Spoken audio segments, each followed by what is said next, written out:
Welcome back, everybody, to Neutrality Studies. Today, with a special episode on Armenia. I am joined today by two dissidents from there, Hovanes Ishkhanyan and Nare Navasardyan. And I hope I pronounced the names correctly. Nare, Hovanes, welcome. Thank you very much. Thank you, Pascal, for having us. Well, thank you for giving us here some updates. And can I maybe just ask you, Nare, maybe first you, can you give us a very brief background of yourself? Sure. So I studied in America. At first, I studied writing and marketing. And upon returning to my home country, Armenia, at first I took up a position with the EU delegation, but that didn't last. And then following the 2020 war, me and Hovanes founded an NGO to defend the rights of Armenians because it was clear that there was this big conspiracy against our nation. And since then, we've been working on, recruiting documentary filmmakers, photographers, writers, everybody that was interested in the cause of like a sovereign Armenia and the defense of rights of Armenians. Thank you. And Hovanes, what's your background? I am a documentary filmmaker and a writer, and I did my studies, a master's degree in journalism and media management in Georgian Institute of Public Affairs. And now, as Nare told, especially after 2020, when part of Artsakh, Republic of Artsakh, was handed, like the reason was war. We started to, because we knew that we are under a risk of ethnic cleansing and genocide, because we knew that this government is going to recognize Artsakh as part of Azerbaijan. And that's where we started to work on try to prevent all the tragedies that is going to happen in our country. And Artsakh, you mean the province of Nagorno-Karabakh that we... Yeah, the Nagorno-Karabakh. The legal name is the Republic of Artsakh, as the constitution of it's written like Republic of Artsakh, yes. Okay, and now it's today, Saturday, the 13th of June. Last week on Sunday, you had very important elections in Armenia. Can you give us an update of what you've perceived? Okay, maybe first, what's the official outcome? And then how happy are you with that official outcome? Maybe let's start with Hovanes and then Nare.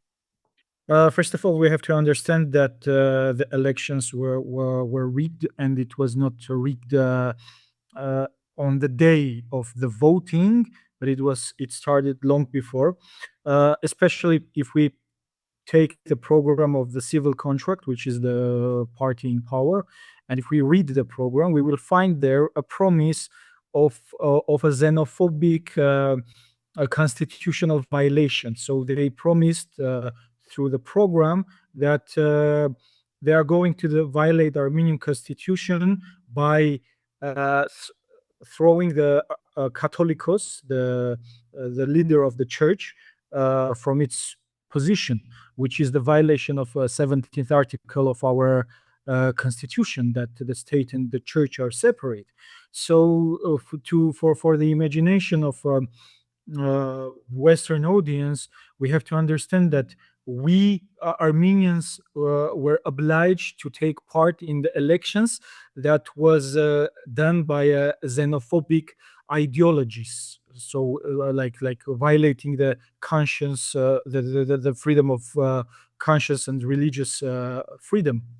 But it also started long before, because they started to fabricate cases against mayors and then community leaders, elected mayors who were on opposition, like the second city of Armenia, which is Gyumri. The elected mayor was just taken to the jail. Another one in a city, Masis, the mayor was taken to the jail because they are opposition. And this was unprecedented. Is that the right word? Unprecedented election, because the leader of the opposition was into the campaign while he was arrested, and for the state elections, never happened such thing. And he was, by the way, he was arrested because when he came to Armenia, he said that I am going to protect my church, because you know that the church is under attack by this government, in the way I can. So after this, he was arrested, and he was arrested by the command on the Facebook of the prime minister. Can you imagine? Like, Oh my God. he wrote on Facebook, like, now you will see what is going to happen with you. And then all this national security, police, and everyone went to the house of this of Samvel Karapetyan, and he was arrested, and now he was in the house arrest, so he couldn't speak with citizens and do the campaign properly. But not only him, the fourth party that they are trying now to take off from parliament, but as we see, they passed parliament, but now they are trying to illegally to throw them back. The second person of this fraction, the group coalition, which was the leader of Mair Hayastan party, he was arrested 2 weeks before the voting day, and he was arrested in the day of his son's graduation. And they arrested him because he was the machine of the campaign, and he succeeded all those local elections that took place before in Yerevan, which is the capital, in Gyumri, which is the second city, and in Echmiadzin, which is one of the biggest cities of Armenia, and the spiritual city, because the church center is there. So he succeeded in all of these elections, and they just arrested him 2 weeks before. So, and not only him, but like they were arresting people who were like the main organizational individuals. So they were the machines of organization. So they were paralyzing the work of the parties through this. Hey, just a very quick note. The best way to support this channel is by signing up for my free Substack. You can also help with a paid subscription there, or you can get some of our new merch on neutralitystudies.com. Links below. See you there. The worst thing that happened, it was like at 2 a.m. at night, when only like 10% of the polling stations were proceeded, like the votes, only 10%, 10-15%. And this guy, whose name is Nikol Pashinyan, and who's backed by Europe, he just made a press conference, and he said that we won the elections. He didn't even wait. He didn't even wait No, until no, no, it was no. counted. Just The counting was stopped at that moment, like for 30 minutes, for 1 hour, 30 minutes, the counting was stopped. The page of the electoral committee was down. It was not working. And then he made the press conference, and he said, we won the elections. And just imagine, like, there are 2005 polling stations, and only like 100 with something were just counted. And the way that the counting was going, four parties were like all together. If we add, like, civil contract was going down, and these all were going up. And then after this press conference, that usuality was changed. And so we understand it's a violation of constitution, because the central committee is the institute who is giving the results of the elections.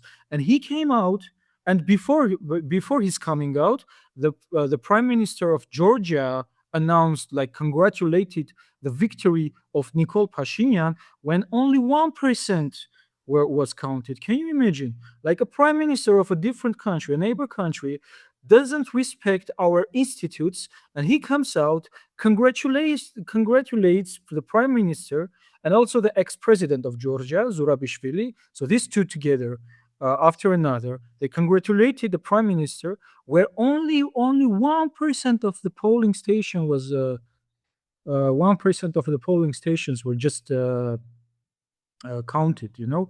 So after this announcement that he won the elections, everything should stop.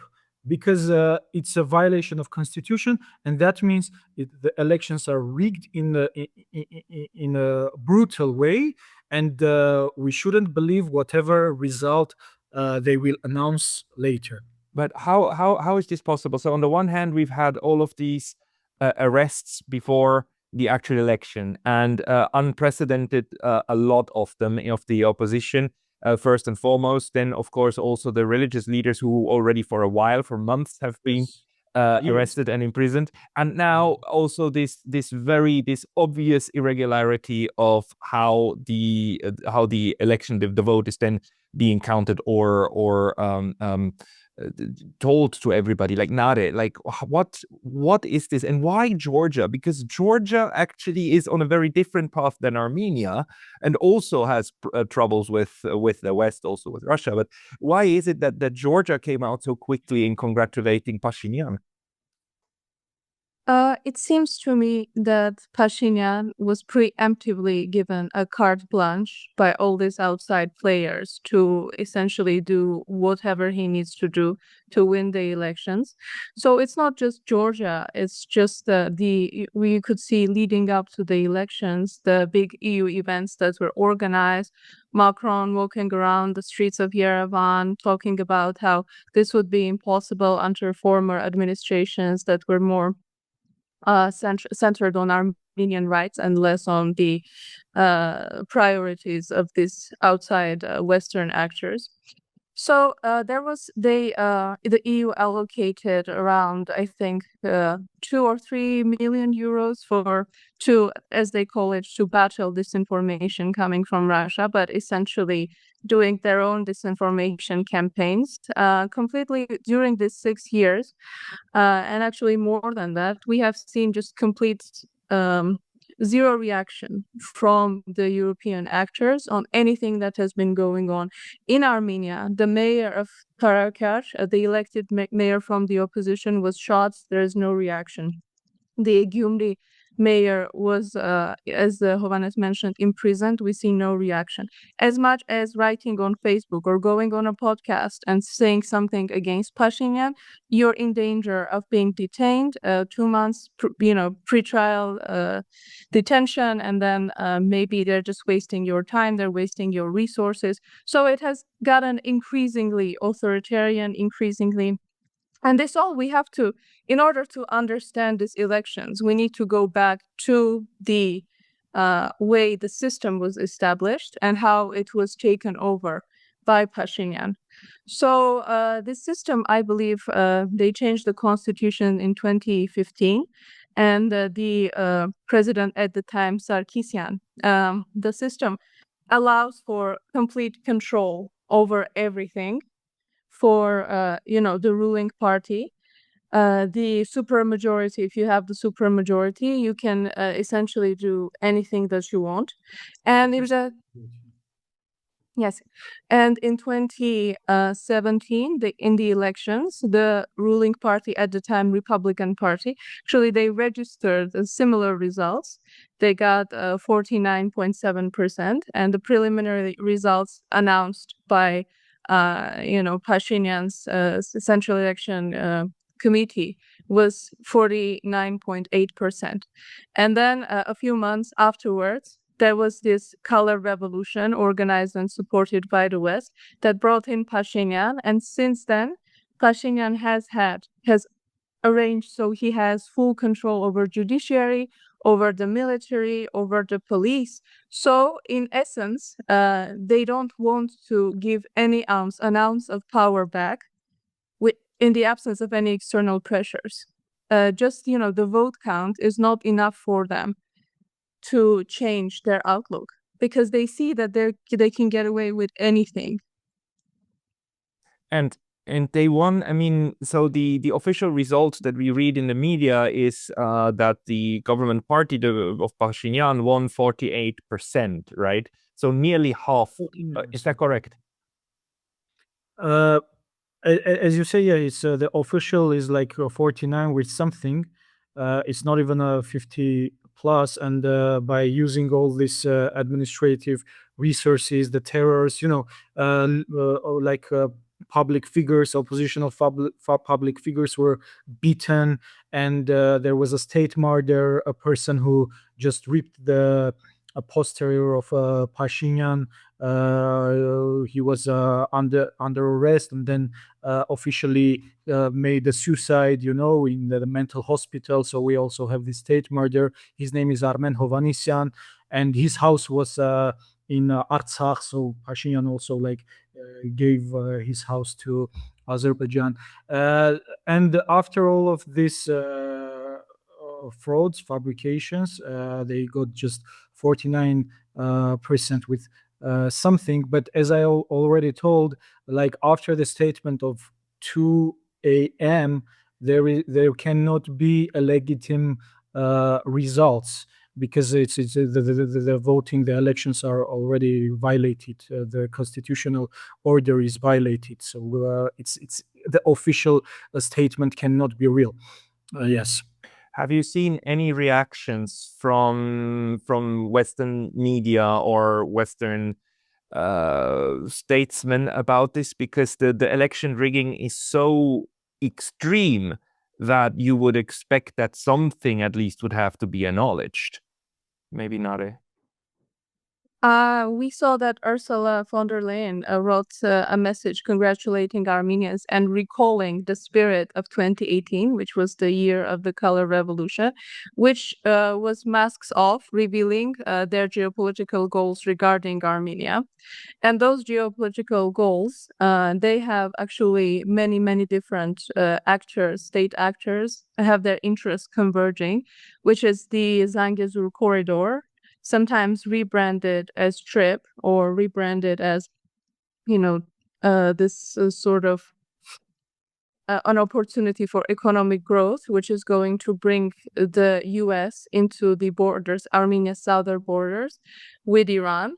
And the giveaway of Artsakh, which Pashinyan accomplished methodically, was just a pretext. This was the prelude to them achieving this corridor, encircling Iran, creating this kind of Turkish belt around it. And also, it benefits Turkey, it benefits Baku, it benefits Kazakhstan, which Tokayev was also one of the first ones to congratulate Pashinyan. This Central Asian countries, and they have this task, right? This corridor in the geopolitical context is as such that the value of bypassing Russia and Iran is very high right now, both for EU and all this Turkish states, Central Asian countries. So this is why they were going to put all their weight behind Pashinyan, because they knew that clearly this is not something that is to the benefit of Armenian people, leasing out their southern border to private American contractors. It's a very dangerous endeavor, given the intentions also of Ankara and Baku, which have been showcased time and time again. Right.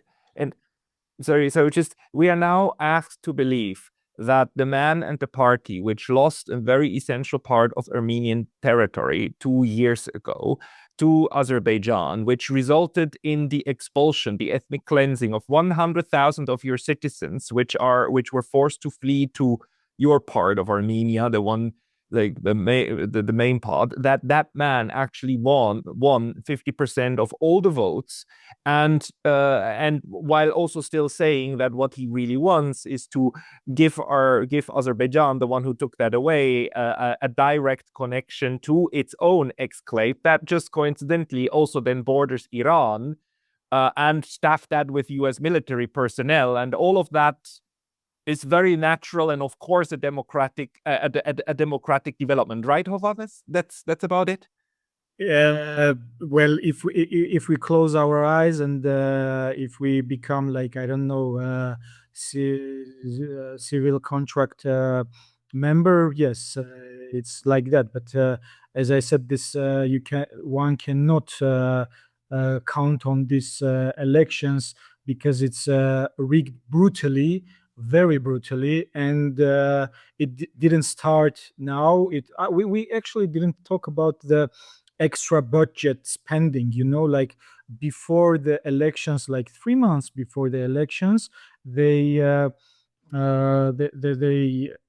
they made a health insurance, yeah, and they made a medical insurance, and they increased the pensions, which were extra budget things. That in the program of the budget there was nothing like that. So this is a kind of uh,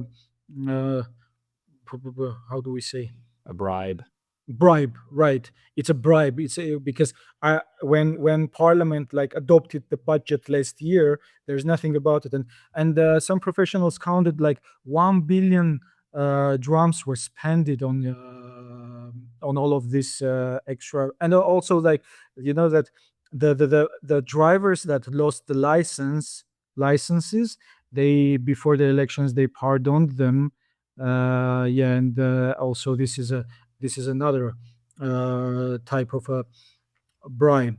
But now, just right now, political scientist and a docent from Yerema State University is under arrest because of a Facebook status. Can you imagine?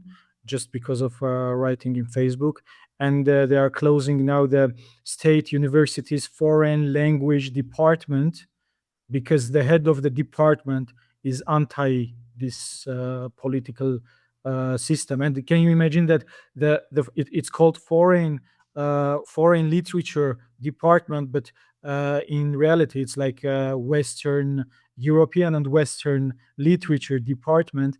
And it was one of the most famous professors of that department was Meline Manouchian, who was wife of Misak Manouchian, if you know, from in France, of this resistance movement, that they were taken to the Pantheon 2 years ago. And this so-called prime minister went there and bought for Meline Manouchian, and now their department is being closed, and they call it like Armenians are being Euro integrated.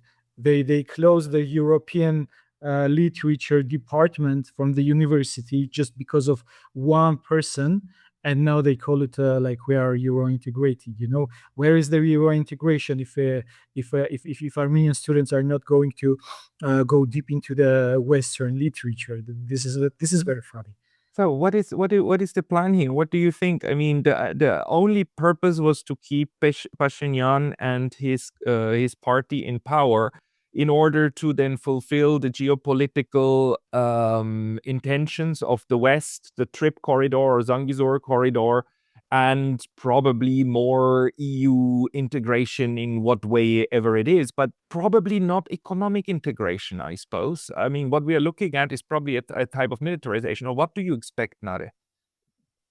Well, there are many discussions about the EU integration, and of course, EU also pretends like they are welcoming Armenia, but we see with many similar countries in similar situations that actually the economic integration with the EU is senseless for Armenia. It is years away. There are very strict regulations. About 35% of Armenia's exports right now, they go to Russia. These are, a lot of them are agricultural goods. So they have this issue of distance, spoilage, and then there is, Turkey is in the way of this. And Turkey always has a number of, I guess, geopolitical ambitions vis-a-vis Armenia. That is sometimes outsourced to Baku, but nevertheless, these are Turkish requirements.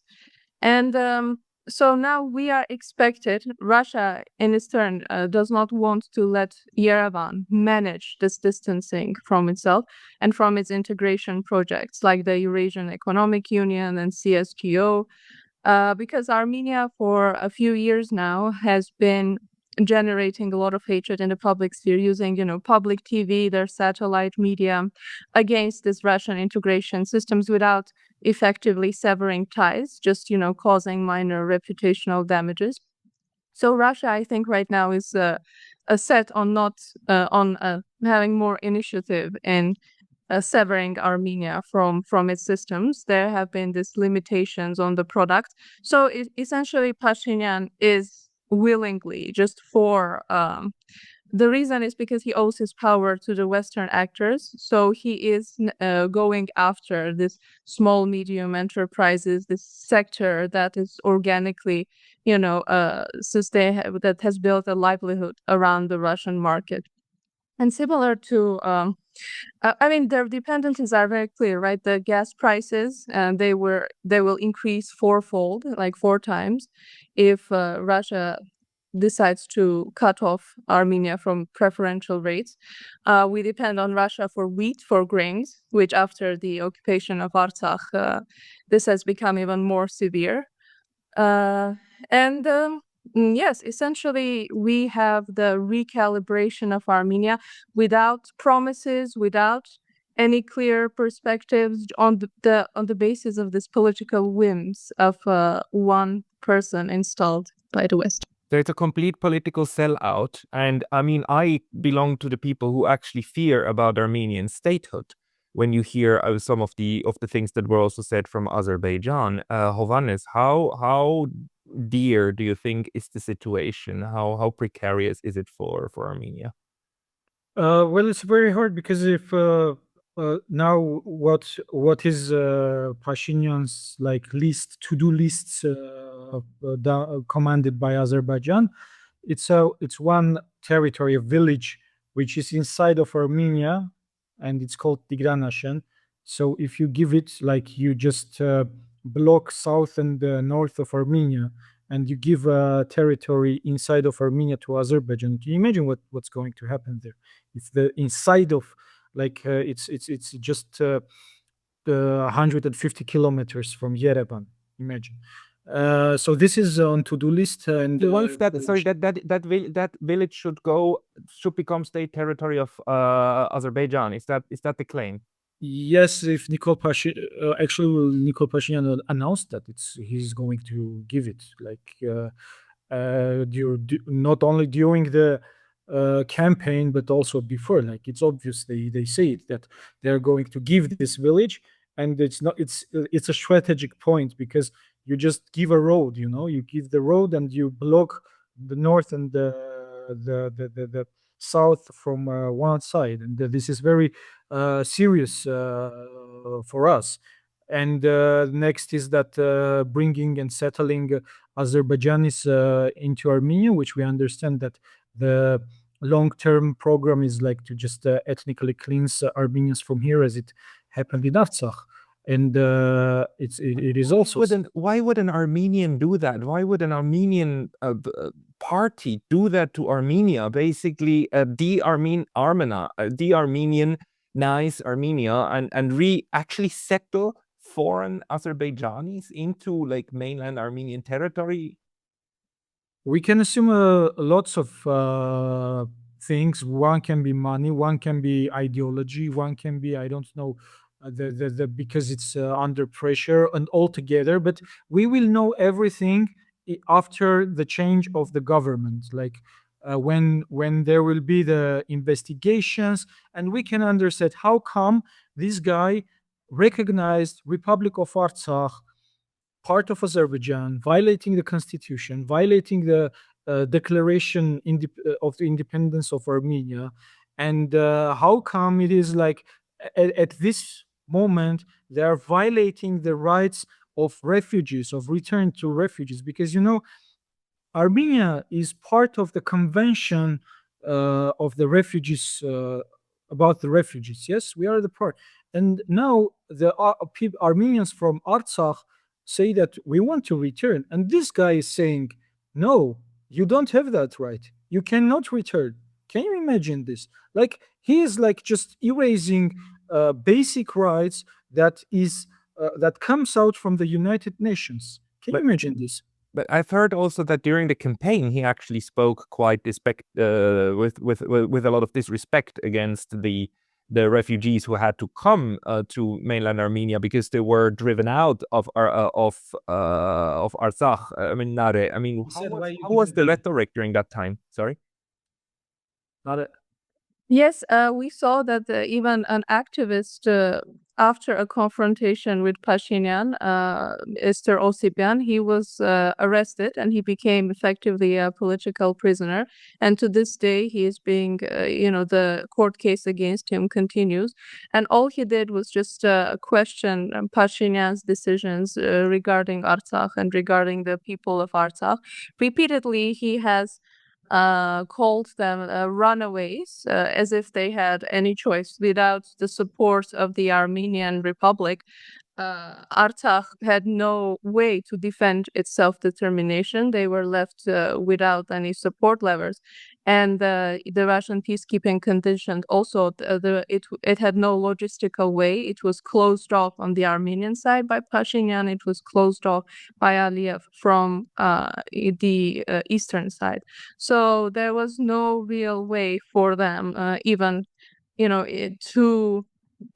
they were like a mediating side also, but they also had no logistical way of defend their rights. So Pashinyan has continuously lashed out at anybody. And, in Armenia, almost everybody has had, their families has had some part in liberating Artsakh, keeping Artsakh. But the new idea is that, again, another thing dictated likely by Ankara and Baku, that Armenia doesn't really need to have a functioning army. And what they did was the army service, it was 2 years, and the Pashinyan in October announced that he's reducing it to 1.5 years, which was yet another election bribe aimed at maybe the parents of the soldiers that would prefer to have their son back, earlier. And so effectively, we've seen attacks on the Artsakh government in exile buildings. The state is trying to seize those buildings. We've seen hate speech campaigns across all of the media that is either state-sponsored or a satellite. And so under these conditions, it is highly unlikely. He is very, very hated by the Armenian people. But as this democratic process shows, sometimes you can do a little simple trick of, marching in soldiers to vote at a set hour, and then afterwards canceling the results when you see that it will reduce your power in the parliament. Because this 4% of the third opposition party that he's losing, it's very significant. So they lowered the 4% to 3.9996%. And then they canceled, which is another illegal thing. Can you explain that? I don't get it. Can you explain the background of what you said? Sure. So there's a threshold. In order to avoid this disagreements, how small parties in parliament can sometimes prevent effective ruling because there's a minimum threshold of 4% that any party must clear in order to have seats at all. If you have less, then you get no seats. Okay. Yes. And the seats are then redistributed in accordance to the percentages of the parties that did pass the threshold. So in this system, the 4% that Prosperous Army, which was initially announced by the election committee, that they cleared the 4%, that would put Pashinyan. That's what party? That's another party. That's it's called Prosperous Armenia. Prosperous Armenia, opposition to Pashinyan's party. Yes, opposition.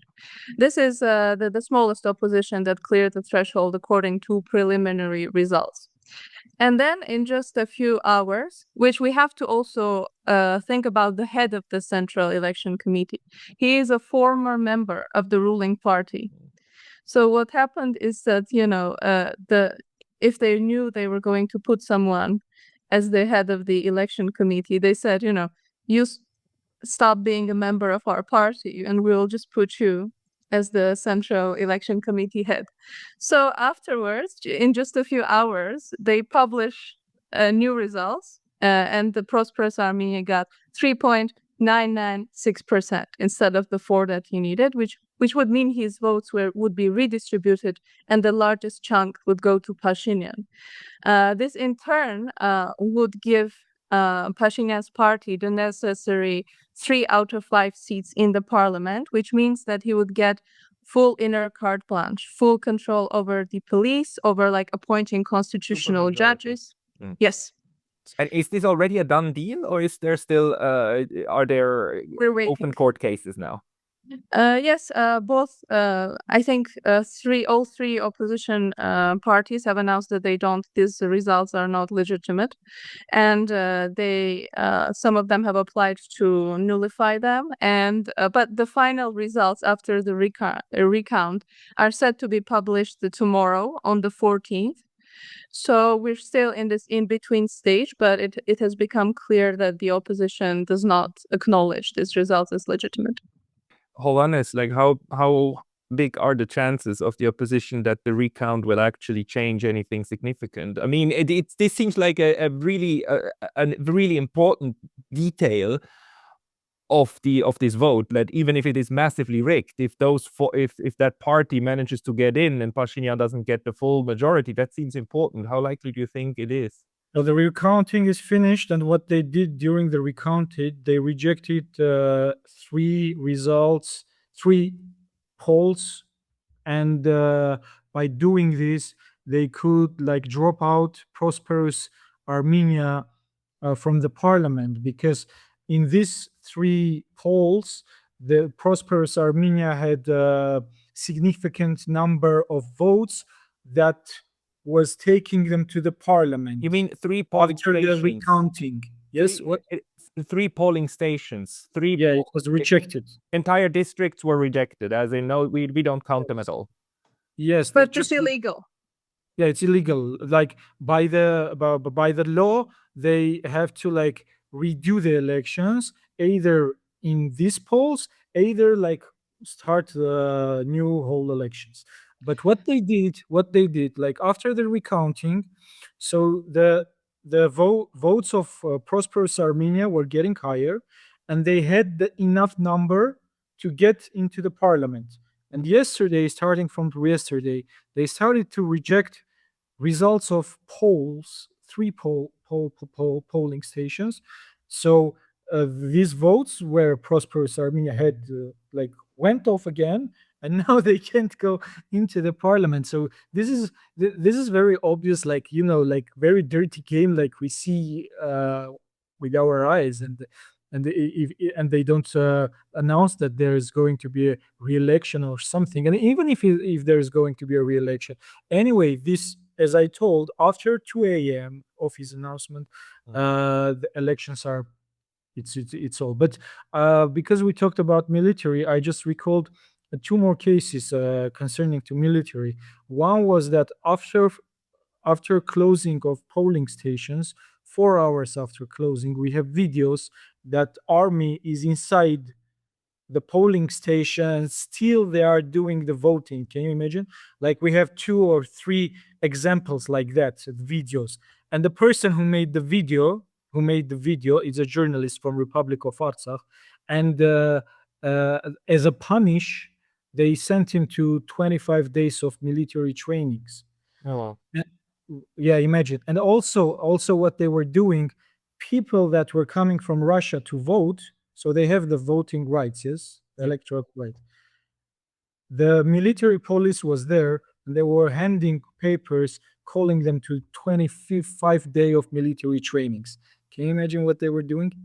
They were trying to avoid Armenians living in Russia Yes, from in coming Russia. back and voting for They were spreading hate speech. All the system was spreading hate speech against people who were coming from Russia, especially from Russia, because I have friends who came from Canada, France, United States, Belgium, all over the West. They came. Also, some of them were against Pashinyan, so one of them were against everyone. But the only like the hatred, this hate speech was against those who were coming to implement their voting rights in Armenia. And they sent them to if it's a male and it's the age is for the military, they just sent them to 25 days to military trainings. Yeah, we've had this implemented and threats by the ruling party to send people off to military trainings. All started in 2022 when there was a big street protests against Pashinyan. They said we will identify the activists and send them. At the time, the military trainings were longer. So essentially subjecting them to what in the ruling party's eyes is a punishment that is not really lawful or legal. So if you go to an opposition rally, you should be mindful of being drafted to this military kind of drills. In addition, though, you were yes, I was also called. You remember? yes. I think the elegant move is not really discussed enough with this. So the polling station is supposed to close at 8, but if you're still in the station, you can vote. So they brought in the army, and the commanders in the video, you can see this, were standing next to the soldiers and controlling their vote. So they had this controlled voting of the army, which is like 65,000 people. And in addition to this, they also did the calculation that this is like a card that they have, that if they think that it's to their benefit to cancel those results or discard them, they will use it. Because right now, maybe they would lose some votes from these stations, but the 4% to canceling the 4% by Prosperous Armenia is more important to them. So they just decided to go for and like cancel those. But are these cancellations done based upon any kind of constitutional provision? Or is this just pure arbitrariness? It's like, no, we don't cut it. I mean, what do they give? They must give some sort of explanation. Yeah. For example, for one polling station is that one where soldiers were there after closing, like 4 hours after closing. The other one that they canceled, I think yesterday they canceled it. It was that in Armenian elections, like there are 19 powers which take part in the elections, and you get 19 lists. Each list is one power. So you take out of one list that they gave you, put in the envelope. So if let's say 8 number, if your power you want to vote is the 8 number, you put in the envelope 8 number. So in one of the polling stations, 8 number was not there. So the people were getting all this list, but 8 number was not there. Could I explain it clearly? So this was a reason that they rejected this polling station's result. So as in the what they found is that there's an irregularity in one of these lists. They give you 19 lists, 19 papers. Yeah. One of the papers was not there. In whole elections, like there were like the number 1, number 2, number 4, number 5, blah, blah, blah, but the 8 was not there. So people who would like to vote for the 8, they could not because it didn't exist. So and one reason of rejecting was this one as well. Yeah, and also another thing that is very fantastic, that it appeared that the number of voters increased, the published one before, and with then registered eligible voters. Registered voters, yeah. And then they said it's 18,000 due to the Central Committee, 18,000 due to the Interior Ministry, 19,000, and they called this a secret list. It has never been, like this time we have also a secret list. And a lot of people saw that on their house. They saw that unknown people were registered without their consent. And you need registration as an address to vote. Yeah, like the hundreds of people's registered in one of the houses, for example. So what you're saying is that there was massive rigging of the elections on many different levels with many ways, basically with the collusion, of course, of this election committee. Yes, that's what we see. And how is this going down in Armenia? I mean, if your observations are correct, then I would suppose that a lot of people are very, very angry now. That seems to me that the ruling party, something realistic we could expect would be somewhere around 20%. I don't know what exactly would be realistic. Do we have any indications from polling, independent polling? What is an expected? What could be? If we look the exit polls, like when after the end of the voting, exit polls came out, and we saw from the exit polls that four powers are getting more than 50%, and civil contract is getting 30 with something. It's easy to find the exit poll. You just search. That's Pashinyan's party. Yeah. Pashinyan's party was getting like 30% with something. If you want, I can just now search exit. No, let's 30% something. And four parties, like the Strong Armenia, Armenian Alliance, Prosperous Armenia, and the wings of how do we translate? Unity. Yeah, four parties were getting like much more like than 50%. Like it was almost 60% or maybe like 60 or more. It's easy to check. You just say exit polls, Armenia elections 2026, and you see. And before the press conference of this person, Nikol Pashinyan, that was the way it was going. The civil contract was getting down, and all these four parties were getting up, and four parties, all of them opposition, could like create the government. Yes. Yeah, a coalition government. Yeah, the coalition government. But then the voting stopped.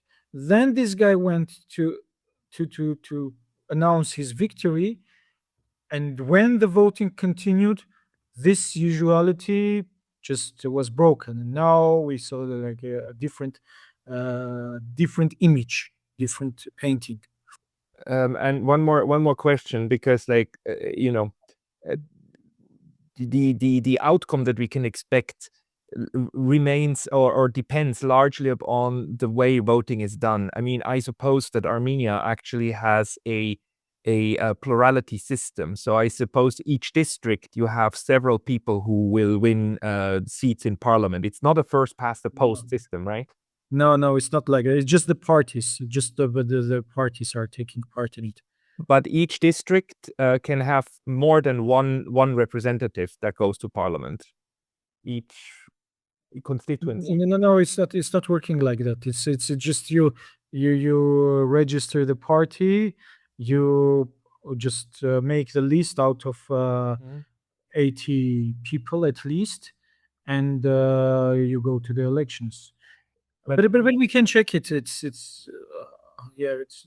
because in a first past the post system, what you would expect is that two parties win a duopoly, like in the United States, the Democrats and the Republicans, and almost no opposition parties. But in a plurality system, you would expect that you would have each party would get something between 10 and 30% or something like that. You would have six major parties, and Armenia is rather one of those, right? It's like if you get 51% of voting, the party can just alone, of course, create the government. But if you get in now situation when they got 49%, and the parties that didn't pass the threshold, the threshold, so that their points, their percentages are going ladders, and by this civil contract will get like more than 51%, and they can create their government. What's the fight is for now? So if they just take out the prosperous Armenia from the parliament, they can get the constitutional majority. And if a prosperous Armenia goes there, they just get the majority, and they can't like change constitutional laws. Like I don't know, they can't just the decide alone who is going to the head of the persecution. Yeah. So this is going to make difficulties for them to do.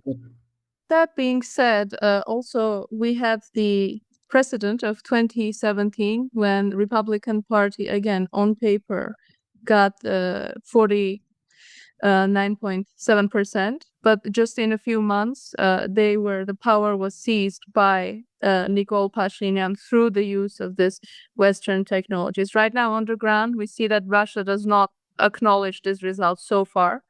They say that they're going to wait for the final results. And this seems like the only country whose media is acknowledging these major violations, because everybody, all the other outside actors seem to be somewhat satisfied. Not somewhat. Sorry to interrupt you, but the OSCE report criticized the elections. No. Oh, okay. there was election coverage, election monitoring actually by the OSCE. They criticized the arrests, the using of the administrative resources, and these types of things. Yes. I mean, like a power structure, with an army and a navy of those.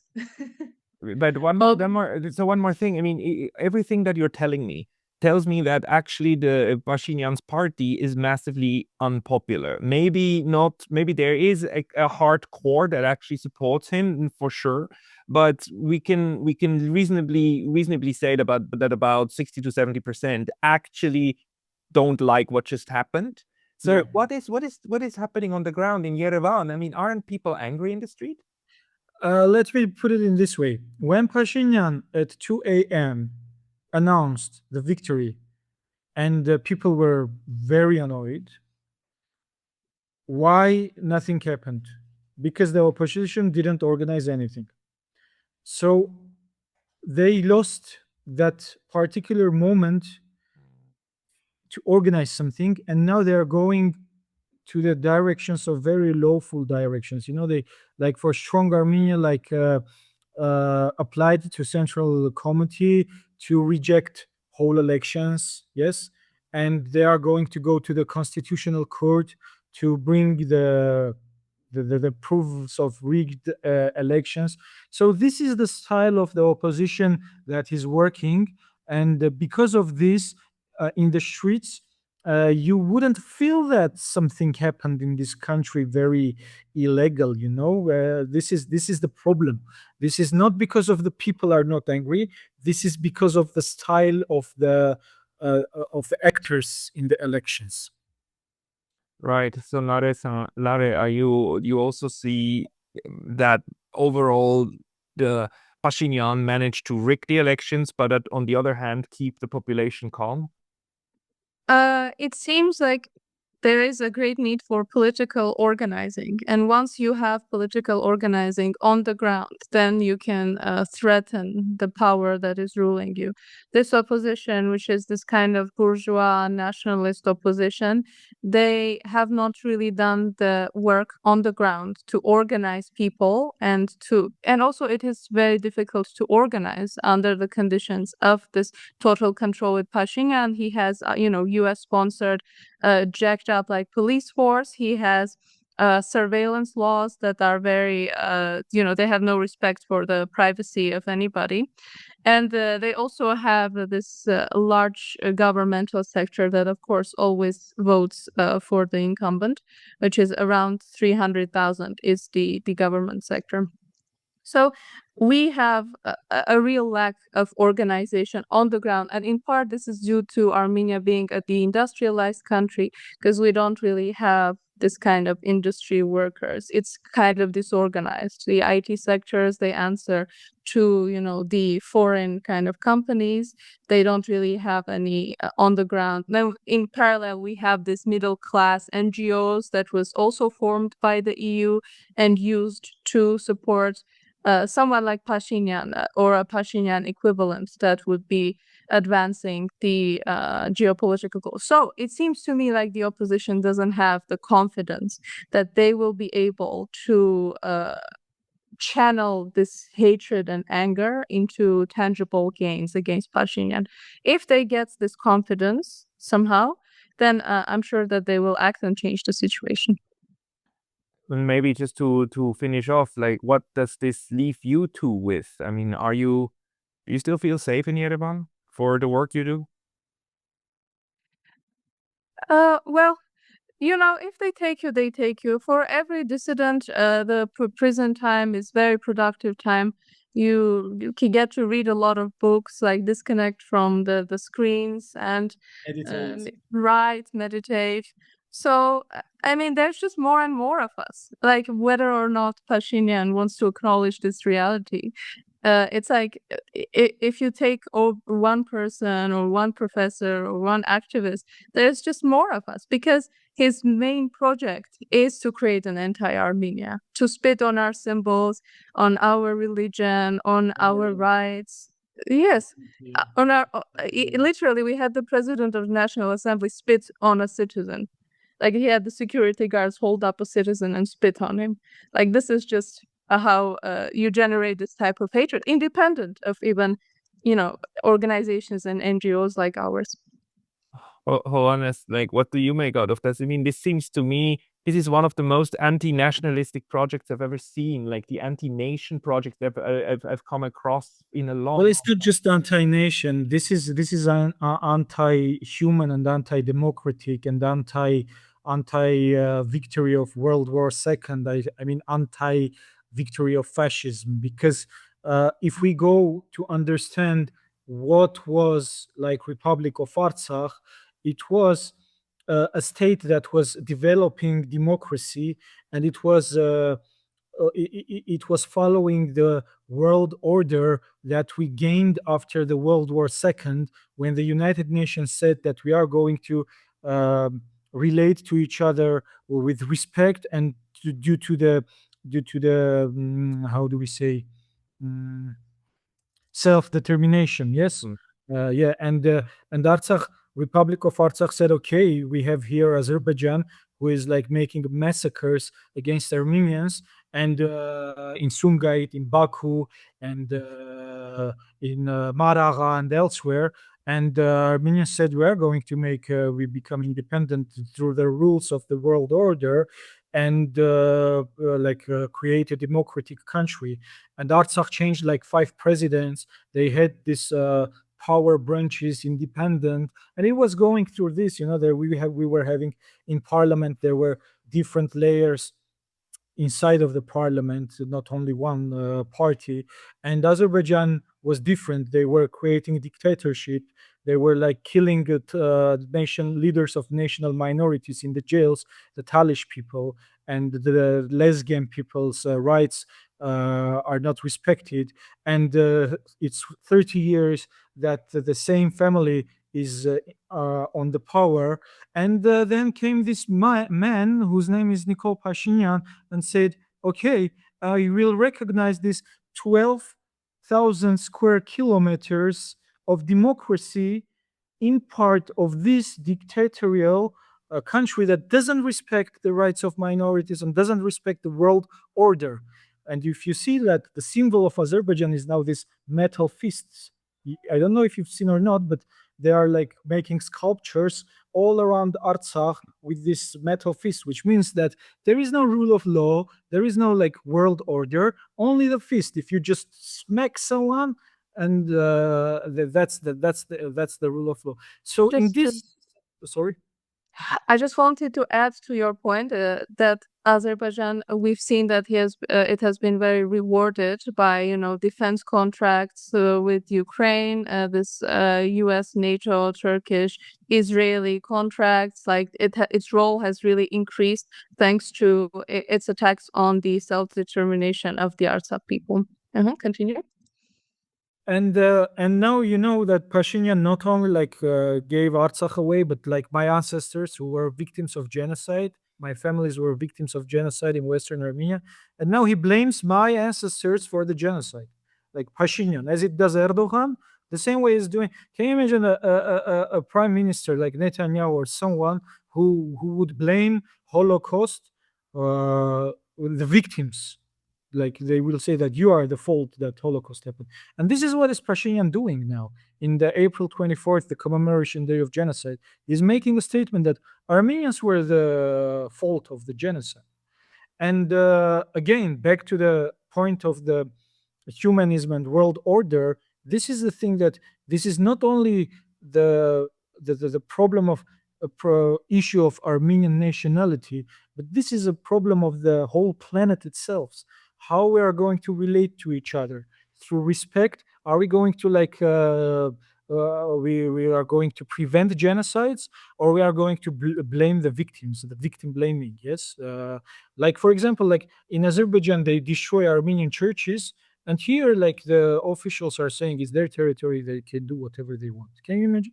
We have a cultural genocide there, and Pashinyan, the Arsene Torosian, they say it's the same. If you say like in Rwanda that Hutu killed Tutsis, is their territory; they could do whatever they want. It's a pretty insane moment to me, especially that we are asked to believe that all of this is fine, and we are asked to believe by the European Union that Armenia is a beacon of democracy, and democracy won because everybody together against Russia. It's utterly insane, and I am seriously worried that Armenia might actually not come out as Armenia out of this process, because it seems to me that the state itself is being now prepared for dissolution, the way that things are going. I hope I'm wrong, but it seems extremely dangerous. And just 1 minute, each of you, final statement. Hovanes first, and then Nare.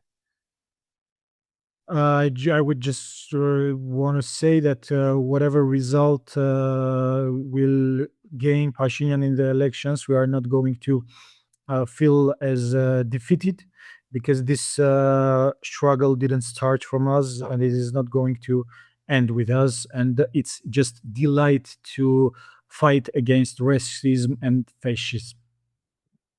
Nare. To your point, I think it's very also important to acknowledge that we see that these intentions are also voiced by the Iranian authorities. They have expressed repeatedly concerns about the changing borders, that under the guise from President Pezeshkian to the senior advisor to the late Ayatollah Khamenei vilayeti, they have expressed concerns that under the guise of economy and prosperity, we're seeing an attempt by the US and its proxies to dominate South Caucasus, change the demographic picture in Armenia, and change the so-called internationally recognized borders. So we will just hope that the Iranian red line will be respected and Iran will win, because that is also very important for Armenia. And we didn't get to cover the Iranian aspect at all. We'll catch up on that in a future episode. But I would like to thank you both. People who want to follow you, where should they go? Armenia. Everybody, follow them in Armenia. Go Welcome to to Armenia. Yerevan and sign up. Sign up. Now, is there a place to find your work? We have a Facebook page, Instagram page, a Substack we just started. So I will just send you the links so that if people want to follow our NGO and like keep up with the Pashinyan repressions, human rights situation in Armenia as it develops, then they can follow that. Everybody, the links will be in the description box below. Nare, Hovanes, thank you so much for your time today. Thank you very Thank much, you. Pascal. It was lovely.